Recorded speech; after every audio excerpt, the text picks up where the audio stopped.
하나님의 말씀은 맛있습니다. 하나님의 말씀은 즐겁습니다. 하나님의 말씀은 생명과 행복을 줍니다. 500독 성경 통독 훈련 원장입니다. 여수 살리는 교회 임기환 목사가 하나님의 말씀을 봉독하고 전하는 시간입니다. 함께 하시면 기적이 일어납니다. 알람을 설정하시고 들으시면 좋겠습니다. 오늘은 열왕기하 2장을 봉독하고 말씀을 전하겠습니다. 열왕기하 2장. 여호와께서 해오리 바람으로 엘리야를 하늘로 올리고자 하실 때에 엘리야가 엘리사와 더불어 길갈에서 나가더니 엘리야가 엘리사에게 이르되 청하건대 너는 여기 머물라. 여호와께서 나를 베델로 보내시느니라 하니 엘리사가 이르되 여호와께서 살아계심과 당신의 영혼이 살아있음을 두고 맹세하노니 내가 당신을 떠나지 아니하겠나이다 하는지라. 이에 두 사람이 베델로 내려가니 베델에 있는 선지자의 제자들이 엘리사에게로 나와 그에게 이르되 여호와께서 오늘 당신의 선생을 당신의 머리 위로 데려가실 줄을 아시나이까 하니 이르되 나도 또한 아노니 너희는 잠잠하라 하니라. 엘리야가 그에게 이르되 엘리사야 청하건대 너는 여기 머물라. 여호와께서 나를 여리고로 보내시느니라. 엘리사가 이르되 여호와께서 살아계심과 당신의 영혼이 살아있음을 두고 맹세하노니 내가 당신을 떠나지 아니하겠나이다 하니라. 그들이 여리고에 이르매 여리고에 있는 선지자의 제자들이 엘리사에게 나와 이르되 여호와께서 오늘 당신의 선생을 당신의 머리 위로 데려가실 줄을 아시나이까 하니 엘리사가 이르되 나도 아노니 너희는 잠잠하라. 엘리야가 또 엘리사에게 이르되 청하건대 너는 여기 머물라. 여호와께서 나를 요단으로 보내시느니라 하니 그가 이르되 여호와께서 살아계심과 당신의 영혼이 살아있음을 두고 맹세하노니 내가 당신을 떠나지 아니하겠나이다 하는지라. 이에 두 사람이 가니라. 선지자의 제사 50명이 가서 멀리 서서 바라보며 그 두 사람이 요단가에 서 있더니 엘리야가 겉옷을 가지고 말아 물을 치매 물이 이리저리 갈라지고 두 사람이 마른 땅 위로 건너더라. 건너매 엘리야가 엘리사에게 이르되 나를 내게서 데려감을 당하기 전에 내가 내게 어떻게 할지를 구하라. 엘리사가 이르되 당신의 성령이 하시는 역사가 갑절이나 내게 있게 하소서 하는지라.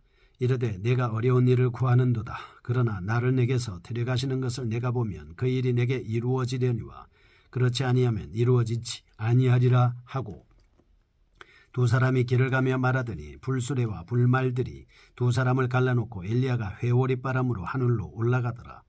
엘리사가 보고 소리 지르되 내 아버지여 내 아버지여 이스라엘의 병거와 그 마병이여 하더니 다시 보이지 아니하는지라. 이에 엘리사가 자기의 옷을 잡아 둘로 찢고 엘리야의 몸에서 떨어진 겉옷을 주워 가지고 돌아와 요단 언덕에 서서 엘리야의 몸에서 떨어진 그의 겉옷을 가지고 물을 치며 이르되 엘리야의 하나님 여호와는 어디 계시니이까 하고 그도 물을 치매 물이 이리저리 갈라지고 엘리사가 건너니라.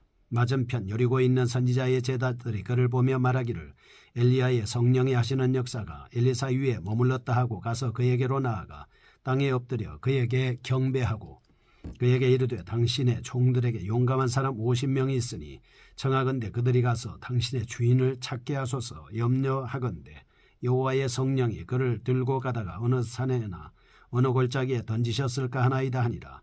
엘리사가 이르되 보내지 말라 하나 무리가 그로 부끄러워하도록 간청하며 보내라 한지라.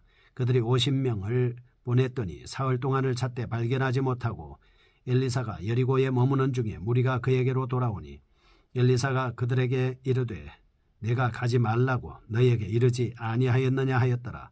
그 성읍 사람들이 엘리사에게 말하되 우리 주인께서 보시는 바와 같이 이 성읍의 위치는 좋으나 물이 나쁨으로 토산이 익지 못하고 떨어지나이다. 엘리사가 이르되 새 그릇에 소금을 담아 내게로 가져오라 하며 곧 가져온지라. 엘리사가 물 근원으로 나아가서 소금을 그 가운데 던지며 이르되 여호와의 말씀이 내가 이 물을 고쳤으니 이로부터 다시는 죽음이나 열매 맺지 못함이 없을지니라 하셨느니라 하니 그 물이 엘리사가 한 말과 같이 고쳐져서 오늘에 이르렀더라. 엘리사가 거기서 베델로 올라가더니 그가 길에서 올라갈 때에 작은 아이들이 성읍에서 나와 그를 조롱하여 이르되 대머리에 올라가라 대머리에 올라가라 하는지라. 엘리사가 뒤로 돌이켜 그들을 보고 여호와의 이름으로 저주하며 곧 수풀에서 암곰 둘이 나와서 아이들 중에 42명을 찢었더라. 엘리사가 거기서부터 갈멜산으로 가고 거기서 사마리아로 돌아왔더라. 아멘. 열왕기하 2장입니다. 2장에서는 엘리야의 승천과 엘리사의 초기 사역에 대한 말씀을 기록하고 있습니다. 1장에서는 엘리야의 마지막 사역, 대한 말씀입니다. 불에 의한 심판을 통해서 우상 숭배를 절대 배격해야 한다는 것을 보여주고 있습니다. 1절에서 11절은 엘리야의 승천 이전까지의 활동사항입니다. 12절에서 15절은 엘리사의 초기 활동입니다.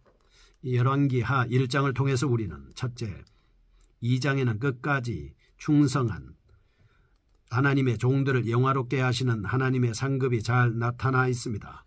둘째, 1장의 저변에는 영원한 하나님의 깊은 사랑이 잘 나타나 있습니다. 1번 첫 번째 보겠습니다. 엘리야의 승천입니다. 1절에서 11절입니다.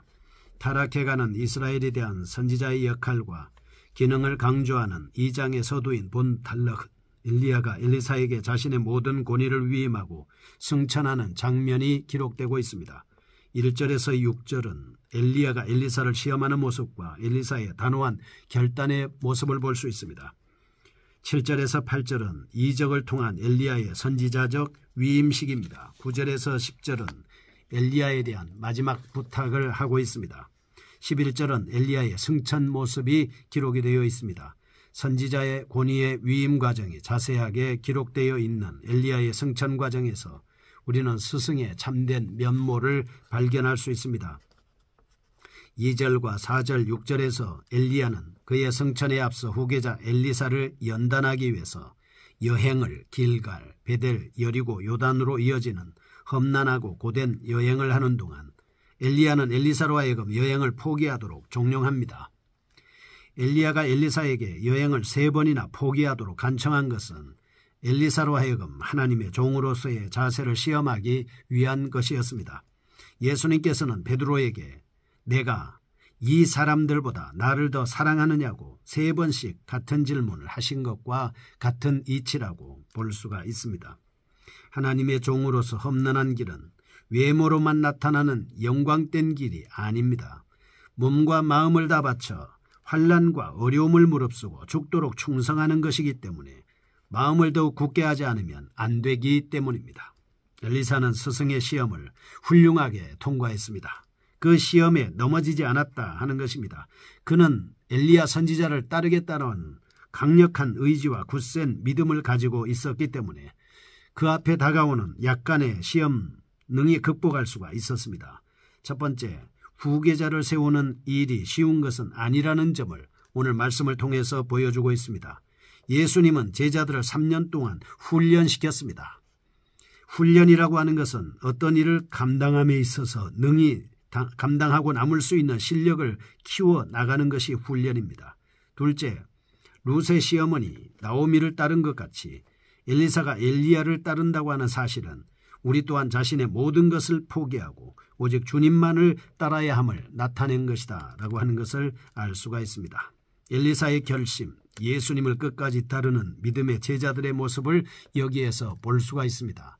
한 가지 여기서 말씀드리고 싶은 것은 룻이 시어머니를 따른 것은 시어머니에게 뭐가 있어서 따른 것은 아니었습니다.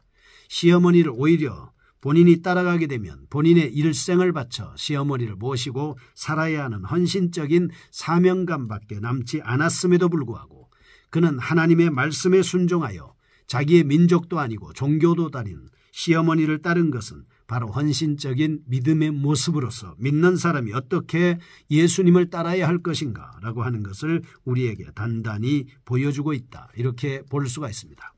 예수님은 따라오려고 하면 십자가를 지고 나를 따를 것이다. 이렇게 말씀을 해주셨습니다. 그리고 쟁기를 잡고 뒤를 돌아보는 자는 내게 합당하지 않다라고 말씀해 주셔서 빈몸으로 따라올 것을 말씀하고 있습니다. 우리에게 가지고 있는 모든 것을 배설물처럼 버리고 주님을 따르는 자세가 필요합니다. 7절에서 엘리야는 선지학교의 생도들에게 엘리사가 후임임을 공공연하게 나타내고 있는 모습을 볼 수 있습니다.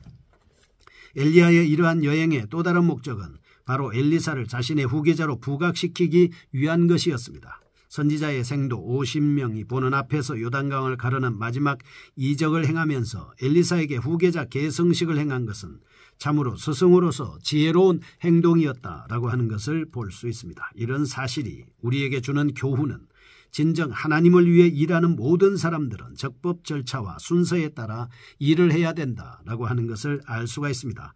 교회를 운영하는 것도 적법 절차와 순서에 따라, 신앙생활하는 것도 적법 절차의 순서에 따라서, 나라를 경영하는 것도 적법 절차와 순서에 따라서 일을 한다고 할 때 하나님의 역사하심을 기대할 수 있습니다.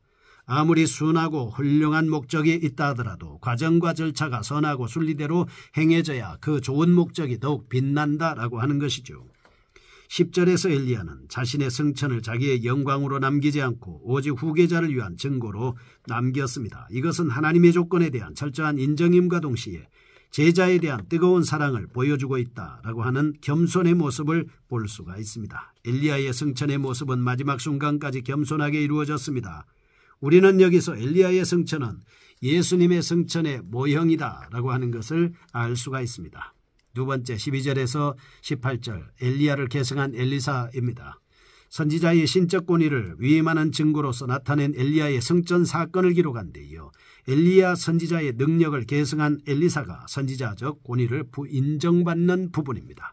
14절에서 선지자직을 승계한 엘리사는 엘리야의 겉옷으로 요단강을 갈라 그의 능력이 갑절로 되었음을 나타낸과 동시에 15절에서 선지학교 생도들로부터 자신의 권위를 인정받고 18절에는 당시 어느 선지자보다 뛰어난 영적 통찰력을 갖고 있었음을 보여주고 있습니다. 엘리야가 엘리야의 합법한 선지자적 권위를 이어받은 후계자임을 보여주는 일련의 증거들을 통해서 주는 의미와 교훈이 있습니다. 첫째, 12절에서 14절 엘리사는 자기의 스승 엘리야와 똑같이 엘리야의 겉옷을 취하여 요단강을 가르는 이적을 행했습니다. 둘째, 15절에서 선지자의 생도들이 엘리사를 엘리야의 후계자로 영접하였습니다. 셋째, 용사 50인이 엘리야의 종적을 찾지 못한 것은 결국 엘리사의 위치를 더욱 확고히 해주는 계기가 되었습니다. 본단락을 통해서 우리는 영적 지도자들이 다른 사람들을 진리 가운데로 바로 인도하기 위해서 뛰어난 영적 능력을 소유해야만 함을 배울 수가 있습니다. 이러한 영적인 지도자들은 자신의 권위를 세우기보다도 하나님의 권위를 앞장세워 하나님의 뜻을 이루는 데 능력을 사용해야 됩니다. 19절에서 25절 엘리사의 축복과 저주입니다. 이스라엘의 구원을 위한 엘리사 선지자의 사역은 그의 승천으로 인해 막을 내리고 본문부터는 후계자 엘리사의 공적 사역을 기술하고 있습니다. 14절은 요단강 이적에 이어 두 번째 사건은 서로 매우 상반된 성격을 보여주고 있습니다. 첫째, 19절에서 22절 여리고의 물을 고친 사건은 엘리사의 전체 사역에 있어서 축복적인 면을 암시해주고 있습니다. 엘리사는 사라 팬들과 가까이 지내면서 그들의 일상적인 고난을 살펴주며 도와주는 인자한 사람이었고 친구로서 하나님의 사랑을 나타내는 이적이라고 볼 수 있습니다. 사랑의 이적입니다. 둘째, 엘리사가 자신을 조롱하는 젊은 아이들을 저주함으로써 앙컴들에게 찢겨 죽게 한 사건은 앞의 이적과는 대조적으로 심판적인 성격을 띠고 있습니다. 42명의 엄청난 수의 아이들이 암컴 2마리에게 찍힘을 당한 사건은 실제적으로 백성들의 간담을 서늘하게 만들었습니다. 이 사건에서 하나님의 심판이 내린 이유는 명백하게 밝혀져 있지 않지만 거룩한 하나님의 사람을 모욕한 것이 바로 그 이유였습니다. 하나님의 사람을 모욕한다는 것은 하나님을 모욕하는 것과 똑같습니다. 그래서 우리가 지도자를 모욕해서는 안 된다라고 하는 것을 말씀하고 있습니다. 실로 로마서 12장 21절에 악으로 악을 갚지 말고 선으로 악을 이기라 라고 하는 신약의 말씀에 비추어 볼 때 이해하기 어렵습니다. 그러나 고대 근동지방에서는 보복을 함으로써 자신의 권위를 세웠기 때문에 하나님의 이름을 위해 이렇게 사용한 것입니다. 따라서 우리는 다음과 같은 교훈을 발견할 수 있습니다. 하나님을 거룩하게 섬기는 것이 근원이며 누구든지 하나님의 거룩성을 해치면 심판을 면치 못할 것이라는 사실입니다. 성도들은 언제든지 충성된 주의 종을 무시하거나 조롱해서는 안 된다는 것을 깨달아야 합니다. 실로 주위에 기름 부음 받은 종을 박대하고 나서 안전한 자가 없었기 때문입니다. 우리 하나님의 사람은 하나님의 사람으로 대접하고 하나님의 자녀들은 하나님의 자녀들로 대접하고 그래서 겸손하게 나보다 남을 낮게 여김으로 사람을 기쁘시게 하고 하나님께 영광을 돌리는 아름다운 교회 문화, 아름다운 그리스도교의 문화, 아름다운 이웃사랑의 문화를 우리가 하나님의 말씀과 믿음으로 만들어가야 하겠습니다. 거룩하신 하나님 아버지 감사합니다. 하나님의 말씀을 통해서 겸손하게 지도자를 섬기며 이웃을 사랑하며 교회를 평화롭게 이끌어가는 한국교회와 세계교회가 되게 하여 주옵소서. 예수님의 이름으로 기도합니다. 아멘.